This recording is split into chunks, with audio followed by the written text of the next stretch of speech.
কুড়িগ্রাম জেলার কচাকাটা থানার বল্লভেরখাস ইউনিয়নের ২ নং ওয়ার্ডে অবস্থিত শিঙিমারি জামে মসজিদের ৩তলা ভবন নির্মাণের কাজ শুরু হয়ে গেছে।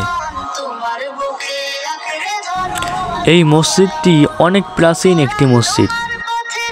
প্রায় ৪০ বছরের মতো হয় এই মসজিদের নির্মাণকাল।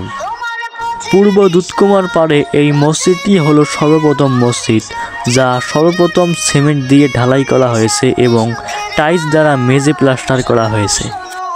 কিন্তু বর্তমানে মসজিদটি অতি প্রাচীন হওয়ায় দেয়ালগুলো ফেটে যাচ্ছে এবং টিন নষ্ট হয়ে যাচ্ছে। তাই গ্রামবাসী ও মসজিদ কমিটির উদ্যোগে এই মসজিদটি ৩তলা ভবন করার সিদ্ধান্ত নেওয়া হয়েছে। বর্তমানে সবেমাত্র মসজিদের পিলার তৈরি করার জন্য গর্ত করে রড বসানো হচ্ছে। অন্যদিকে গ্রামবাসী ও মসজিদ কমিটি মিলিয়ে ৩তলা ভবন নির্মাণ করার উদ্যোগ নিলেও তা বাস্তবায়ন করার জন্য সেরকম অথবা টাকা মসজিদের ফান্ডে জমা নেই, যার কারণে চিন্তিত রয়েছেন মসজিদ কমিটির সদস্যবৃন্দ। তাই এই মসজিদ ৩তলা ভবন করতে অনেক টাকার প্রয়োজন হচ্ছে।